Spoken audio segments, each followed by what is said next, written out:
What's up, everybody? Big Herc 916, getting down with Fresh Out Prison Talk. You guys have been asking for us to have some new people on the channel, and we got somebody very special here today, DJ Verrett. He's gonna, kind of kick around some game with me. We're gonna chop it up, and I'm gonna pick his brain about some of the things that we've talked about off camera, so you guys can get some insight. DJ, What's up, I know you grew up in a time where, the game was different, and we talked about a little bit about when you first got into the dope game and how you basically introduced cocaine to St. Louis. Yeah. Could you share that story, man? Because the story you told me, man, it was pretty profound, man, when you broke it down to how you got involved in that. Yeah, man. Thank you for having me on, on your show and everything. I appreciate that. But back in the day, it was a different generation as today. I grew up in the early '80s, in the '70s. Grew up in the '80s. Second generation of that hustle of that era. Mm-hmm. You know what I'm saying? It was too much competition in Los Angeles. So if I'm making 1,000 a week and I'm grinding my ass off to get it, then all of a sudden there was a shift. It was a negative shift, but it was a shift. You dig what I'm saying? And one of the homies was like, "We getting this money, we getting this money out here. How much does a zone cost?" He was like, $2,200. I'm paying $250 for a zone. At $2,200 out there. The same zone. Yeah, so I had a 1969 Chevy Impala, front and back. I bought it when I was 14. When I was 15, I sold it. I went and bought a half a bird, 18 zones. Flew out to St. Louis, Missouri. It was green. It was like 86. It was green out there. I got off the plane at 12 o'clock. I was back on the plane at 5 o'clock, going back to LA with almost $40,000, and I was 16. Damn. Seeing that kind of money that fast, man, would that feel like, man? I know you had to be like, God damn. Herc, I was turned out in the game when I made my first $800. I was still mowing lawns, dog. I was still collecting cans. I was 14 years old. I was still mowing lawns, collecting cans. And so the cat that brought me to that way of life, we were, he was like, if you cut this up and slang this right here, you can make some money. I'm like, what is that? And he told me what it was, cocaine. I'm like, oh no, take me home. But I was around my peers. You dig what I'm saying? Mm-hmm. I went like a little buster or punk. I'm like, I had $27 in my pocket, dog. $27. So basically what happened was I took 25 of that dollars and kept flipping that $25. Kept 20. So by the end of the night, I had $800. And I'm like, I'm 13, 14 years old. I was turned out, but they said if you want to continue to make this money, you got to be from the hood. So I got into the circle for 1 minute. I used to box for Archie Moore back in the day, so I knew how to handle myself. And I ain't a big dude, but I can, use my hands, and life changed. And then St. Louis, I evolved to St. Louis. That was my hub, Tulsa, Oklahoma, and St. Louis. And who else was slaying crack out in St. Louis at that time? Were you guys pretty much the first ones to bring it to that particular area? Nobody was. They were slanging out there, but it was a different era. You dig what I'm saying? Slower than LA, huh? It was way slower than LA, but the prices, I went out there because inflation. I'm paying $250 for a zone in California. You dig what I'm saying? And I'm selling the same zone for $2,200. So do the math. So coming back, I didn't like selling rocks. It was too hard. It was hard money. I didn't like working the rock houses. Didn't like it. It was too hard. I didn't want to be around these smokers while they're getting loaded. You dig what I'm saying? But in St. Louis, it was wide open. It was an open market, basically. So when I went out there and came back with that 40,000, I connected with some of my Spanish partners that grew up in in the projects with me also, but they moved. And I said, man, I want this right here, and I'm gonna sell my Regal. I don't want. Yeah, I sold my car for cocaine. Yeah, Yeah. it was an investment. Yeah, yeah, You know, yeah. so I did that, dog, and I went out there, man, and it was wide open. The projects, the north side, the south side, it was a wide open market. So instead of me slanging 20s, I started selling the whole bricks. Damn. So this person was selling the keys in St. Louis for 60,000. I was selling for 40, 45. So he's still eating, so he happy. And I'm dumping them faster. You dig what I'm saying? Not knowing that what's gonna happen was the end result. You dig what I'm saying? But coming back to Los Angeles, coming back home, being 16, 17 years old with hundreds of thousands of dollars. You dig what I'm saying? I knew nothing what to do with this money, but stack it up, look at it, party. What the homies say when they was like, damn, man, you out there doing your thing? Were they trying to like put me on, or, you know, did you? Some of them did. The one that brought me to that way of life, I want him to come get this money, but he didn't want to. You know, he wanted to stay in that bubble. You know, the world was bigger. But then all of a sudden, I got paranoid. Motherfuckers looking at me different. Who the fuck this nigga think he is? I'm from the streets. I'm from the gutter. Yeah. You know. The money made people feel some kind of way towards you? Yeah, because I'm not driving Regals no more. I'm driving Porsches. I'm driving Corvettes. I come and kick it. Motherfuckers want handouts. If I fuck with you, I'll give you a handout. I fuck with you. You dig what I'm saying? It wasn't no egotistical type of shit. It's just this is what I was told by the big homeboys. Keep your friends, you know, watch your enemies, but keep your friends closer. You dig what I'm saying?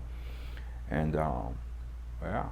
Was there anybody like you felt that you kept close to your side that you could kind of trust and give you a ear to the hood? Because you know you got the one homie that, you know, so and so, man, I heard them niggas talking and they was whoop de wop. So you know you can kind of always know that, oh, there's someone they'll throw a piece at you, but you know he plotting. There's 3 of my homeboys that when I did my bid, you know, that was close to me, and I trusted them. You know, my homeboy Pook Loke, he's solid cat. You know, he got out the game. He fixes computers now. He's a tech. You know, my other homeboy, he got a hamburger stand, which is he slangs hamburgers now.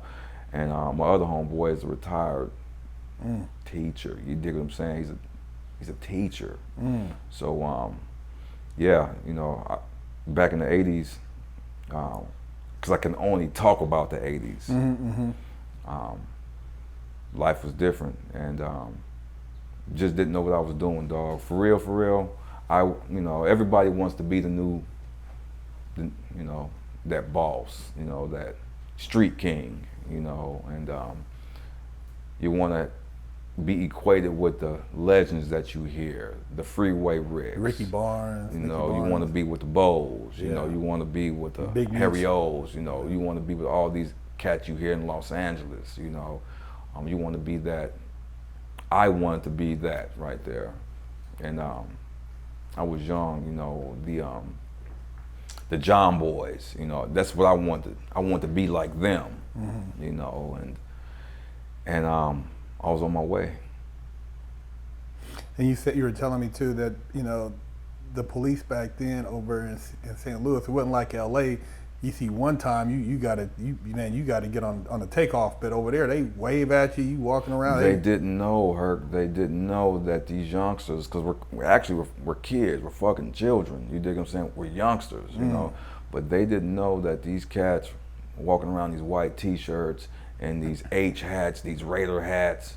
You know, they weren't wearing, you know, Dickies and big T-shirts back then. The Pendletons, they didn't know what the Pendleton was. You dig what I'm saying? Some did, but the majority of them are how we dressed.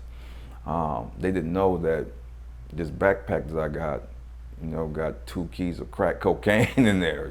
You dig what I'm saying? And when they just wave at you. I'm getting ready to break through the gangways. You know, they're like, no, they don't trip. Are you serious? I'm like, yeah. So it was on and cracking. How did family treat you, man, when they seen that you were getting that kind of money, like you pulling up and, you know, seeing that you got all these nice cars and you're so young? I mean, and these are older cats looking like, man, you know, some kind of way. How was that interaction? Well, out here, out there. Out here in LA. Oh, you know, it was embraced. Okay. You know, cats embraced it. Family didn't embrace it. You know, not supposed to. Yeah. You know, but you know, cats in the street life, when you with the movement, when you with the lifestyle, it's embraced, youngster. You know, let me lace you. You know, do this. You know, lace like this or like that. But you got to tone some of that shit down too, though, because you're gonna tell everybody what you're doing. And so, if I buy a car, I keep it stocked. You know, or if I go to the hood, I'm not going in nothing nice, you know, because how you gonna go down to the, you know, to the hood, right, which is low income, where all the dope is sold, but all low income people, you know, with a $10,000 watch on. Motherfuckers is wearing Rolexes, where everybody else is wearing Iron Man digital watches. Yeah. You can't go on the high sign because people will feel a certain kind of way. So I would go there, you know, throw the hood hat on. Dress it down. Dress it down. Just post up, you know, get wet every now and then, and kick it. Now, a lot of those cats in St. Louis, man, when they started getting paper, did they kind of want to get down with like the LA style? Like, do they feel like, you know, they wanted to be like you guys? Do you find a lot of dudes are trying to emulate what you were doing out there? They did. You know, we introduced a new way of life, a new way of life out there. You know, that's what we did in St. Louis. This is like in 88, 87, 88, and 89. You know, late 86, I think. They didn't know what Crippin' and Bloodin' was. They knew of it because they saw it on television, but the actual tangible person and what it entails. See, how I was put on, I was only taught about the glorified side of the lifestyle. You dig what I'm saying? It's the same thing I did in St. Louis and Tulsa, Oklahoma. We gonna get this money, we gonna fuck bitches, we gonna drink, we gonna be lawless and reckless, we gonna get this money, because this is what it's about, you know what I'm saying? But the other side, yeah, they embrace that shit, for real. And they're not busters, because them motherfuckers will pour that heat on you quick. No, they ain't playing out there. No, they ain't playing. Just because they from St. Louis, don't mean that they ain't no validated Crip or Blood or whatever. They will put you to sleep. They will find your off button quick, just like anybody else. And looking back now at your experiences out there, just how you seen it transition and you see it now, man. I mean, how does that make you feel, man, when you see? Because I mean, it's like it's a totally different environment than what you went out there. Because you know, looking at certain areas that when you first went out there, now they're just it's just the hood. Yeah, when I first went out there, man, especially to some projects over in downtown St. Louis, I felt like at home because I grew up in the projects, you know, walking around with pistols and things like that. And but I never knew the magnitude of I didn't see the long-term goal. You see what I'm saying? I didn't see the long-term effect of my part back in, like many other parts back in the day, you dig? So yeah, it was foul, man. Going back to St. Louis and introducing this new way of life. You dig what I'm saying? Everybody's like, how these LA motherfuckers gonna come out here and get all this money and give us crumbs?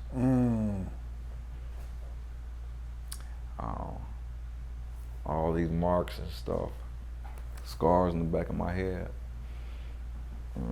I was in St. Louis. I had almost 200,000 in cash. I had like 9 zones left. One of the guys I employed, he said, "I'm gonna go get some food." He and his girl. Don't let nobody in the house, which I never do. But if I know this cat and that cat and that cat, you know, because they were coming to get it all the time, right? About 20 minutes later, man, knock on the door, look, I see regular faces that I know. And what's up? Come upstairs. See, back then, they didn't have all this this bomb weed. They got some weed now called "Who's in That Van?" You know, like smoke that shit. Like, who's in that van? You know, but I'm rolling up some good skunk bud and, you know, hit the blunt a couple times, pass it around, and like, yeah, what's going on, Ghost? I'm like, oh, you know, just kidding, just trying to get this money. You know, like, yeah, I hear you, I hear you, I hear you. Where is it? So I put my hand on the gun and said, man, stop playing. And the motherfucker said, no, I'm not playing. Bow! Split my mouth open and then hit me in the back of the head. I knew it was real. And they said, where is it? He had a little 32, little 32, and said, where is it? I'm like, man, I'm in a daze. First of all, he bust my mouth open, hit me with that pistol, split the back of my head open, and then put that motherfucker to the back of my skull and said, where is it? And I couldn't answer. And that's when they pulled out the zip ties and tied me up. And all I did was look at the outlet on the wall. I looked in the outlet on the wall, dog, and they like, where is it? I had a ponytail. I said, I don't know. I couldn't talk. Where is it? Where is it? Bow, bow. I'm like, I'm about to die in St. Louis. I was 18. I was 18 years old. I was an old soul, but I was 18 years old. All right, and click, click. He tried to jam it, right? Oh, it jammed shit. on him. Click, and they start beating me again, and that's my homeboy come upstairs. All he did was start firing. Pop, pop, pop, pop, pop. They were out the back door. From there, they cut me loose. I couldn't talk because my mouth was open, you know, split right here. I grabbed his pistol and I ran the door. Pop, pop, pop, pop. And then I can hear him shooting back, but it's hitting the brick wall in front of me. And as soon as I jumped on the brick wall, I heard 3 shots and hit the wall. But then I got lightheaded, lost a lot of blood, went back. So I told you don't let nobody in the house. I fucked with them. I didn't know. See, this is that part where these cats don't ever talk about this ugly side of this lifestyle. That's you right. dig what I'm saying? People you So, trust. Yeah, people you trust. So that's what happened. And you know, his mom was RN. I had some powder. She put some powdered cocaine on my mouth and stitched me up right there. I blessed them. I said, man, I'm going back home. Took the 200 with me, and then went home, man. And I was like, I almost died, but it didn't stop me. So it don't matter, man. It don't matter. See, this is that shit that nobody talk about. That's right. This is part of that lifestyle, and I ain't trying to preach to nobody, but that's been my experience. You dig what I'm saying? And, Yeah. But yeah, that's it. Well, it's crazy, man, because, like, you know, listening to that, I can visualize everything you're saying, man. I done been in some crazy situations myself. Yeah. And when you make it through something like that, it's almost like a notch. Like you said, oh man, I'm the man. I'm invincible. These niggas can't get with me. And instead of looking at it like, man, this is a bad, I need to kind of like look at my life. Like you said, it just perpetuates you rather than causing you to step back. And a lot of people out there, when they hear that and they think, oh man, you're telling a story, you know, yeah, man, look, he's still here though. And it's like, dude, but not everybody makes it on the other side.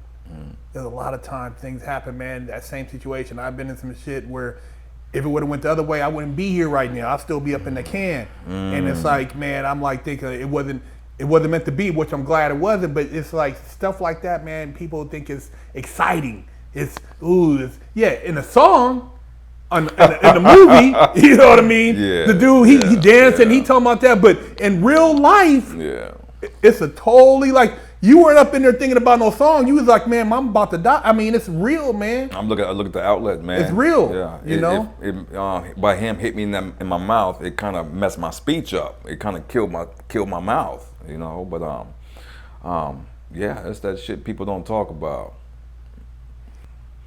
A year later, you know what happened after that? A year later, I was 19. I didn't know if I was gonna be 21.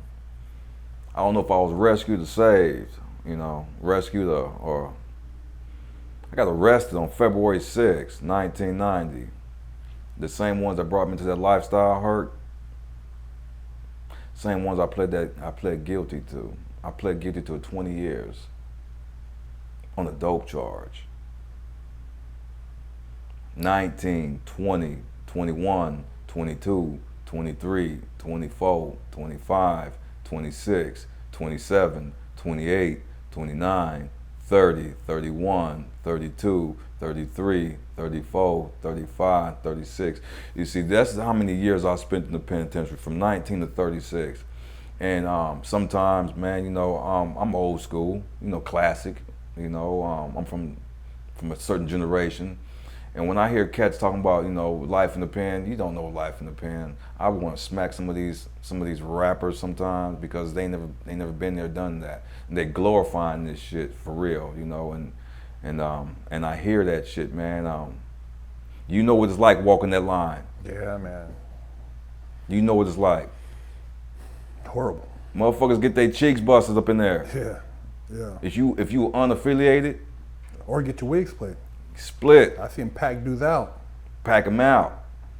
You know what it's like for real when it says the United States of America, all territories, Army, Navy, Air Force, and Marines versus Big Herc. How do you plead? You better say guilty by reason of insanity. You know what I'm saying? But yeah, that's what happened, dog. I'm like, man, I can't win, so I took the dub, and that's when my prison stuff started. From the lifestyle, from the hustle, from the game, thinking I'm actually doing something, which I was in a little bitty way. You dig what I'm saying? Because the results, some of my results, is what St. Louis and Tulsa look like now today. But man, pleading guilty to 240 months, when you only been alive for only 200 months, 220, 10 months. We're gonna get that story in another video though, because we got a lot to talk about, man. And one of the things I just want to end with, when you said that United States, man, it knocks the wind out of you. You sitting there in court, dudes think it's they rap like it's a hip hop song. Dude, you damn near want to pass out when they start talking about, because that's like you said, you talking about the country. The war, yes. The country, the most powerful country in the world versus you with resources. You guys talk all that shit. You sit up in there, you looking around like, oh my God, what is this? The fuck? What the hell? Hey. Wow. This is some real shit right here. Big Herc, DJ Verrett, fresh out.